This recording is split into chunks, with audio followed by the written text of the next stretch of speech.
Sometimes the best gets are the ones you already have, even after they've already said goodbye and all of a sudden reappear.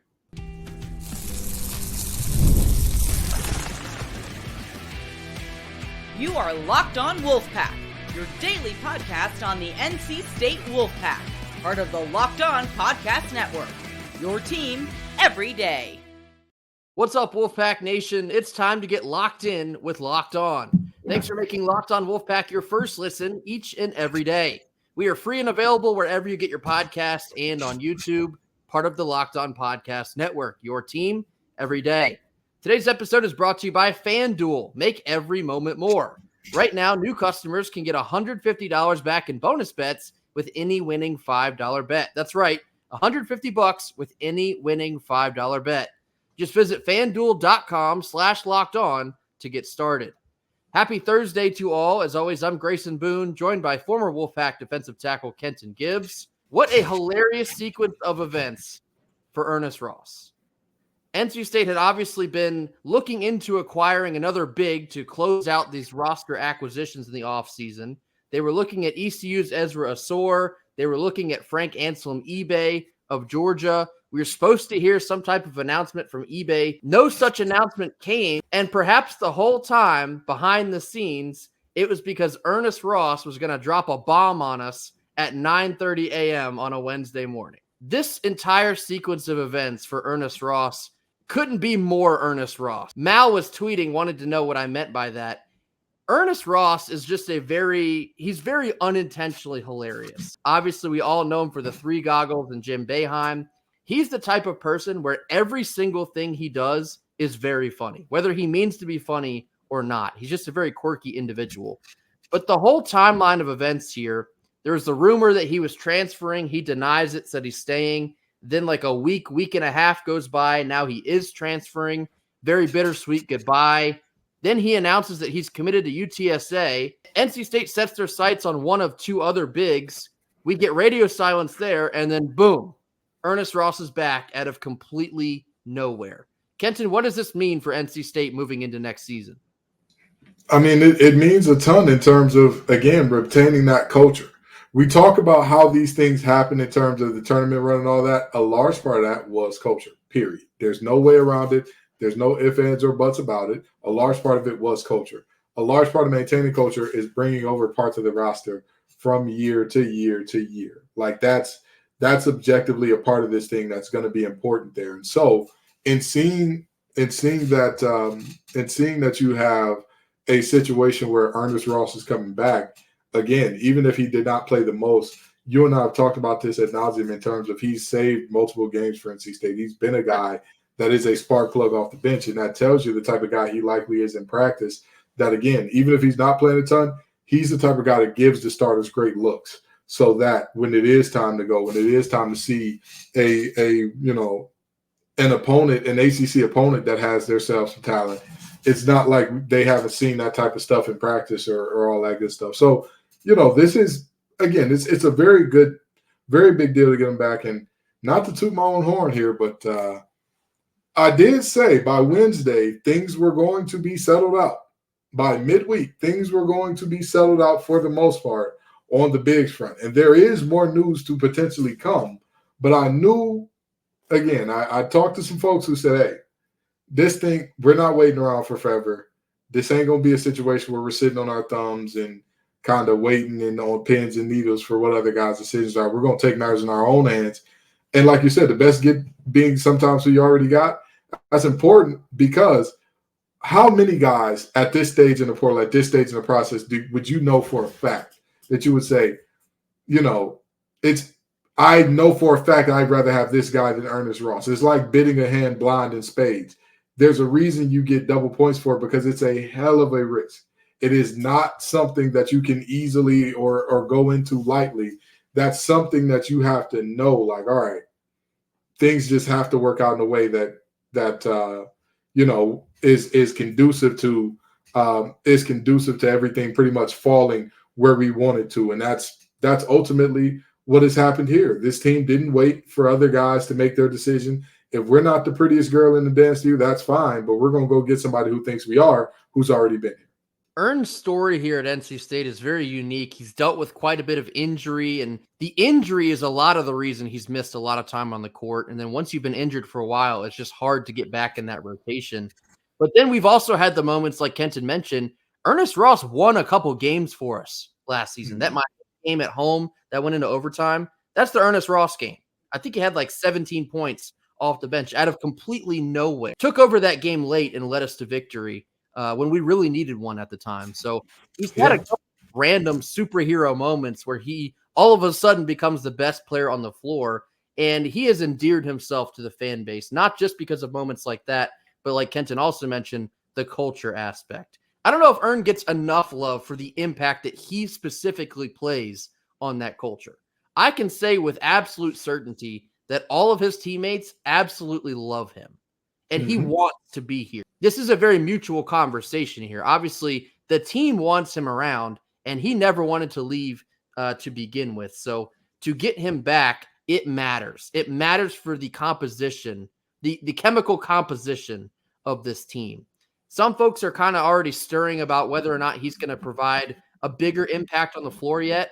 I think it's probably too soon to say. If this spot was not filled by Ernest Ross, you also have to consider they were also going to be backing up Brandon Huntley-Hatfield and Ben Middlebrooks anyway. Right. You were looking at a depth piece anyway. But for that depth piece to be someone that you are already familiar with, it can go a long way. And so I think keeping Ernest Ross is an overwhelmingly positive note for this basketball team. What Kenton alluded to, there's also some news that came out after Ernest Ross's decision. NC State's potentially still not done. And the interworkings of NIL situations could potentially see Ernest Ross come back on an NIL type agreement, which keeps the potential scholarship still available. So word on the street is NC State could very well still be pursuing Frank Anselm-Ebay from Georgia. Despite Ernest Ross coming back on Wednesday, we still might get a decision from Frank Anselm-Ebay perhaps later this week. So it's a really big deal for this team. That type of brotherhood affects the chemistry of a team. It affects the communication, the trust, which is a really big thing, especially in college basketball. It brings up the awareness and the bond of everyone on the team. When you're bringing someone back that every single person on that squad, they rock with. They want him in that locker room. They want him in the tough times. They want him in the good times. They want that particular teammate with them through it all. And Ernest Ross embodies that type of character. And then, of course, the fan base, we love him. And I saw an overwhelmingly positive reaction to Ernest Ross suddenly returning to NC State. Everyone's thrilled about it. So we're more than happy to have Ernest back. And the fact that we still might not be done adding other additions sounds like a win-win to me. Oh, absolutely. Absolutely. And at the end of the day, this is a situation where they're proactive in getting their guy back. This is, again, a situation where you're not waiting around to see what other guys do. You're going out, being active, saying, we want you back. We want to make this happen. That's what we like to see. You don't want to see coming off a Final Four and being like, oh, we'll take what we can get. Absolutely not. Take who you want.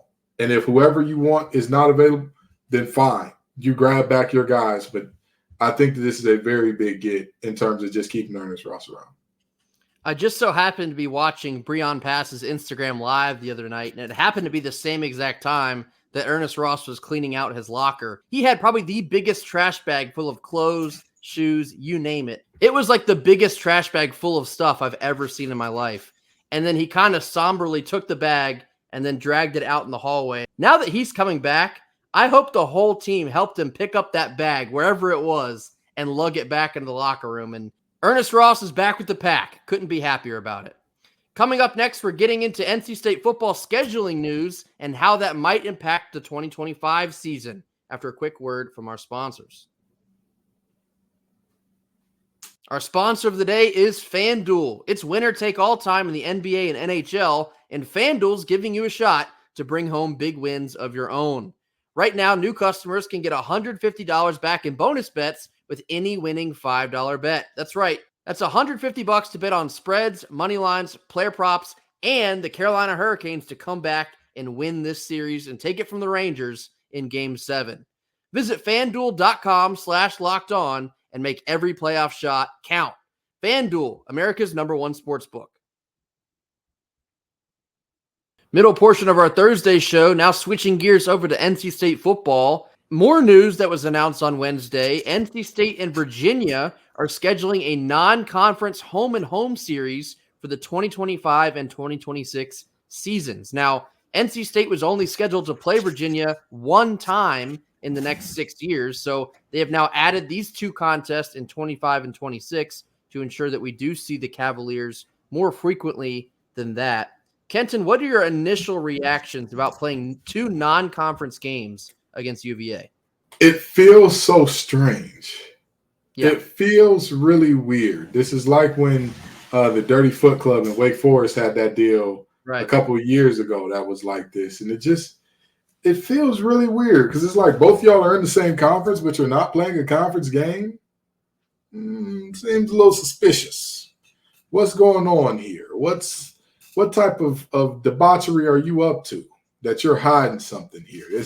But in all seriousness, this really does feel kind of awkward and odd, but I guess, there are worse teams that you can schedule in your non-conference schedule, but it just feels a little icky, if you will. It gives me the ick, as the kids would say. I can see a small benefit in that it's you're guaranteed that you're playing a P4 school as one of your other non-conference games. So that helps. Although, not to throw an incredible amount of shade here, it's Virginia, respectfully. So, NC State definitely should feel like they're getting the better end of the stick here because realistically, these are two games that you should win beyond a shadow of a doubt. And the rest of this conversation centers around App State. When I first saw this being announced, I saw this coming from a mile away. But in the event that NC State is now playing Virginia in 2025, it looks like, nothing official yet, but it certainly looks like the game that was supposed to be played up in Boone against App State will now be canceled. App State fans are none too pleased. They're calling us cowards. We're now scared to go up the mountain and play them there. Let me tell you something, first of all. We are not afraid of App State. I would love nothing more than to go up to Boone and put it on them. In fact, I'm almost a little bit sad that is probably going to get canceled because I was looking forward to that.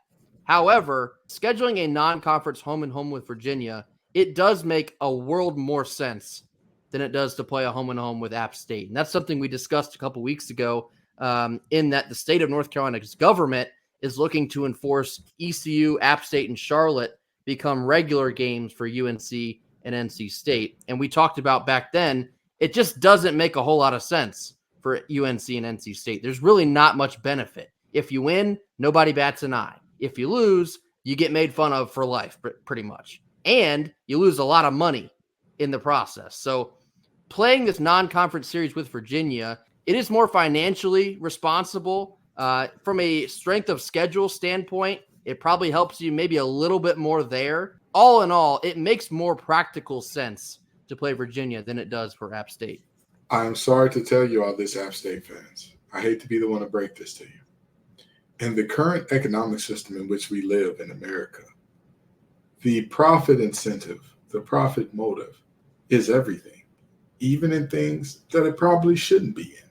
Like, I don't know, let's say public universities. Let's say public universities' athletic departments. Why is that important, Grayson? Well, I'll tell you. It's important because teams are going to do what's most financially lucrative for themselves. Yes. It's not about, we're going to throw our pride to the side and just go prove it to those boys in Boone. If NC State were to lose $100 million by playing the Dirty Foot Club last year, even if they knew the results, you think they'd do it? No. As much as you and I enjoy beating up on those bozos over there, those clowns, the reality is very simple. If the money is funny enough, the incentive to do it is gone. If the money gets right enough elsewhere, that's where people will go. And the deal is going to play Virginia and having Virginia come play you is more financially lucrative. That's just the reality. That is just the reality. I don't know what to tell you. I don't know how to tell you. That's what we're looking at here. So let's go ahead and pack this up. Yeah, scared. Yeah, cowards. Yeah, they don't want to play. In the words of Wu-Tang Clan, cash rules everything around me. Cream, get the money. Dollar bills, y'all. That's what we're talking right now, okay? All of that pride stuff, guess what? There are going to be schools in the Power Four with 17 to 22 million extra dollars to pay directly into their coffers, into their athletic departments. Why would you give up being in that so that you could play somebody down the street that's not even a rival? What? Are y'all well? Are you okay? I know that the high altitude kind of messes with people's brains a little bit sometimes, but please step down off the mountain, breathe some air that's at sea level, and you'll be okay. If it don't make dollars, it don't make sense. Don't make sense. And to play App State, it doesn't make either one of those. Not enough to make it make sense, at least. And so NC State is probably getting the benefit of the deal here because we should beat Virginia handedly twice. That's not to say we won't see App State anytime in the near future. I would imagine it'll probably just get rearranged to a later date because I do want to play App State. Not because of the money, obviously, not because it makes sense. I just want to put one on them one time so they'll stop talking about it. They're beating their chests and stomping their feet. We're the best program in the state. NC State's afraid of us. We run this state every single year. Let's just line it up with them one time, and then maybe they'll come to grips with the amount of fumes that are up in the air up there in Boone. So we're definitely not running from them, but once we eventually see them, they'll know what's up. I came from a football powerhouse in the Midwest known as Cass Tech, okay? And there were plenty of schools that were screaming, begging, wishing, hoping. Oh, we used to be your rivals back in the day. Oh, you guys would never beat us when our coach was playing. Our response was always, cool. Come with that check. Come with that check, and you can get us in our non-conference. Come with the check.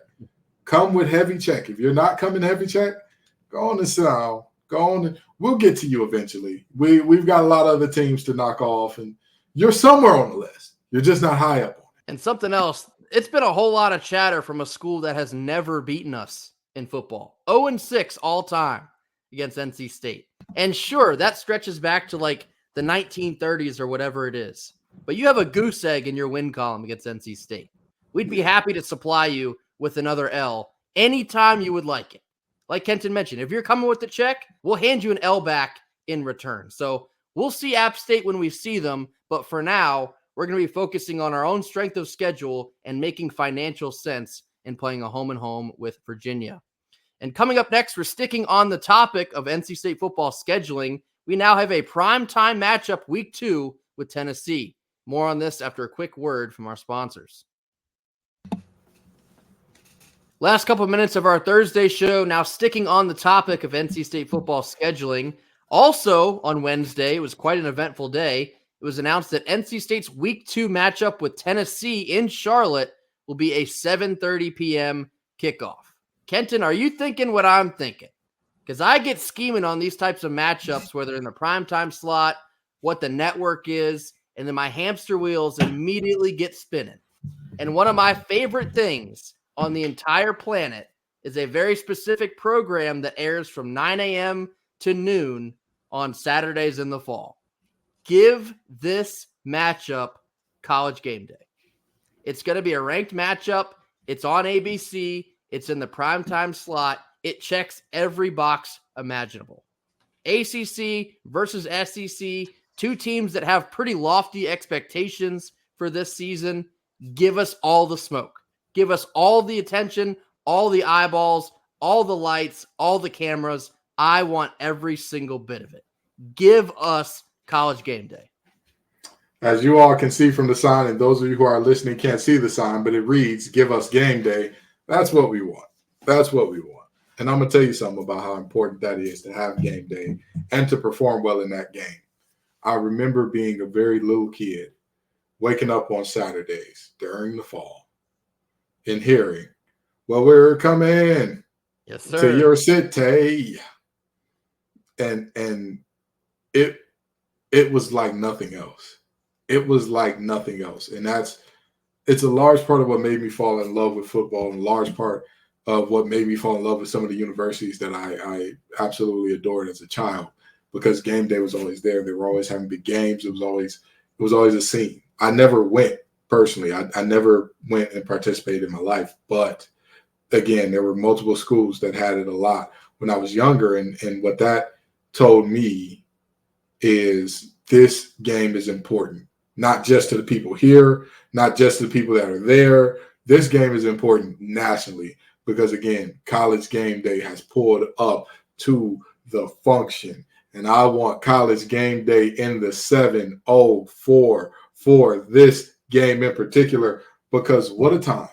What a, in the words of Proximus Caesar, what a wonderful day it will be if we get College Game Day to come down for what is ultimately not only one of the biggest games in NC State history potentially, but a little bit of get back for one Cordero Patterson having a game of his life on Dave Emerson.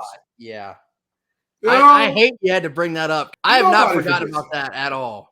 Nobody forgets that. That is many Wolfpack fans' not so fun, miserable day. Okay? Yeah. That for many Wolfpack fans is a day that they look back at and just complete and utter disgust. So, getting College Game Day shows that we're accelerating the caliber of program that we are in terms of football. It shows that we are, again, Doran has raised the floor.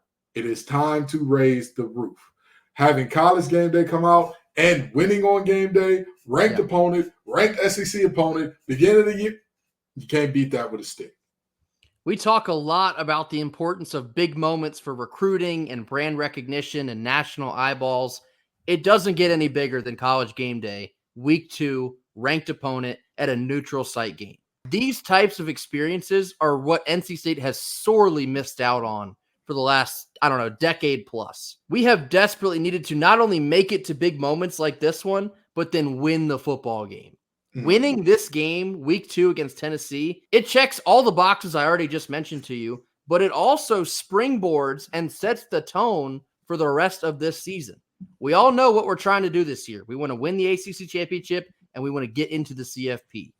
Now, winning or losing this game will not exactly hinder either one of those goals, but it'll help those goals. If you beat Tennessee in primetime television with College Game Day there, the whole country is watching you in a ranked matchup, and you take it to them, that will drastically help your chances for the committee looking at you early and saying, okay, this team wants to make it to the new CFP. They're on the right path here. Sets the tone, like I mentioned, for the rest of the season. And this is in no way a dig at Coach Doran. He's really missed out on winning the big one such as this as well. And before we finish the season on a very positive note, a lot of people immediately go back and poke fun at his record against SEC schools. Realistically, it's not great. You can cover over a lot of those losses in this spot in particular against Tennessee. This is the year. Again, we've raised the floor, raised the roof. That would be my mantra for this team. You have raised the floor. The floor is now 7. I think that's generally like, we're not happy with it. It was a bad year, but you'll live. Raise the roof. Get that double-digit win season. Go get it. And it starts, of course, with Western Carolina. You don't want to overlook the Catamounts. That's me being very serious. That's not a team that you want to just think to yourself, oh, we're going to sleepwalk through this and beat them by 40 regardless. Terrible way to prepare for that. But the part where the nation looks at starts week 2. The part where where all eyes are on you, it's going to be week 2 against Tennessee. Give us game day, give us the lights, give us the eyes, give us all the things, all the pageantry, all the stuff, because this needs to go down in Bank of America Stadium. This needs to be the definitive moment where NC State says there's a void of power at the top of the ACC. And y'all thought Clemson was bad. It's time for us to step in there. Oh, you thought FSU was bad. It's time for us to step in there. This needs to be that moment. This is how you announce yourself on a national level. This is how you let the rest of the country know, no, we're NC State and we're very for real in 2024. You go out there and you win this game, you'll get the attention that you're looking for. The last thing here, we got to paint Charlotte red. We need all the fan support we could possibly get for a game like this because Tennessee, they're going to show out. They travel extremely well, and you're going to be able to see all of that burnt orange in Charlotte. We need to match it and maybe even overmatch it with the amount of red that we're bringing down here with us. So pack Bank of America, light it red. Make sure that each and every one of you, if you can be, go to this game. It will be an electric atmosphere. I can only imagine how much fun it's going to be, and especially if NC State wins this thing. It will be probably one of the most memorable NC State football games in a long time. So it's shaping up to be a really big deal. It's already a really big deal. I can't wait till September 7th. I want to kick off tonight. But that'll do it for us here on Thursday. Thank you all so much for joining us. Be sure to hit that like button. Drop your comments in the comment box. Tell us what you think about the triumphant return of Ernest Ross to the NC State men's basketball program. Tell us what you think about scheduling a home and home for football with UVA. And tell us what you think about primetime against Tennessee, 7:30 p.m. kickoff in Charlotte. Whether or not you'll be there, if you think we'll get College Game Day. Any additional thoughts, throw them in the comment box. I'll be sure to get to each and every one of those. And we will see you all tomorrow. We are now 12 subscribers away from 2,000. Hit somebody up. If they've never heard of us, say, hey, you might enjoy this show. They're getting really close to 2,000 subscribers. They could use your support. Thank you all so much for tuning in. We will see you all tomorrow. And until then, go Pack. Go Pack.